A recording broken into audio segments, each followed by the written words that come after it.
ওরা প্রথম দফা নির্বাচনের থেকে দ্বিতীয় দফা নির্বাচনে একটু বিক্ষিপ্ত যে ঘটনা, সেই ঘটনার পার্সেন্টেজটা একটু বেশি দেখা যাচ্ছে। হিংসার ঘটনাও আমরা দেখতে পাচ্ছি। ভাঙড় থেকে শুরু করে, ফলতা থেকে শুরু করে, দক্ষিণ চব্বিশ পরগনা, ডায়মন্ড হারবার, ভাইপোর যে জেলা, সেই জেলার কিন্তু আমরা একাধিক জায়গাতে ডিস্টারবেন্সের কথা রিপোর্ট আসছে।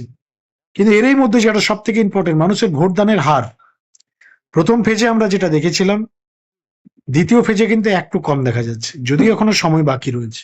আপনাদের জানিয়ে রাখি, আজ 142টি আসনের মধ্যে ভোটের সর্বোচ্চ হার হচ্ছে গলসিতে 70.48%, এবং সবচেয়ে কম ভোটের হার হচ্ছে মহেশতলায়, সেখানে দুপুর 1টা পর্যন্ত ভোট পড়েছে 52.5%।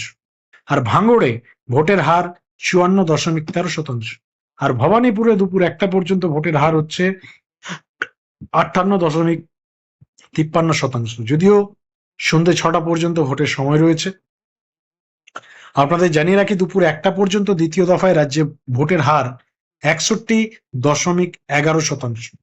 প্রথম দফায় দুপুর 1টা পর্যন্ত ভোট পড়েছিল 62.18%। একটু, অর্থাৎ প্রথম ফেজের থেকে আমরা যদি এই সেকেন্ড ফেজ বা লাস্ট ফেজের কম্পেয়ার করি, তাহলে একটু হয়তো কম আপনাদের মনে হবে। কিন্তু দ্বিতীয় দফায় দুপুর 1টা পর্যন্ত সবচেয়ে বেশি ভোট পড়েছে পূর্ব বর্ধমান জেলায়। সেখানে ভোটের হার হচ্ছে 66.80, অর্থাৎ 66.80%। এবং সবচেয়ে কম ভোট পড়েছে দক্ষিণ কলকাতা। কলকাতা দক্ষিণে 57.73%। আপনাদের জানিয়ে রাখি, দুপুর 1টা পর্যন্ত ভোটদানের হারও 2024 সালের লোকসভা ভোটের তুলনায় অনেক বেশি। লোকসভা ভোট 7 দফায় হয়েছিল।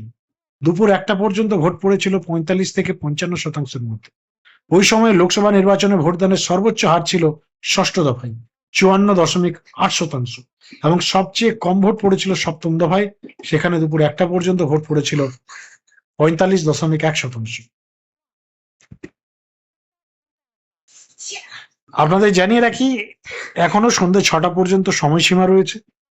দেখার বিষয় সন্ধ্যে 6টা পর্যন্ত কত পার্সেন্ট ভোট আসছে, আমাদের নজর থাকবে সেই খবরে। বন্ধুরা, আপনাদের কি প্রতিক্রিয়া লিখে জানান, এবং আজকে ভোটের সমস্ত আপডেট দেখার জন্য অবশ্যই চ্যানেলটিকে সাবস্ক্রাইব করুন।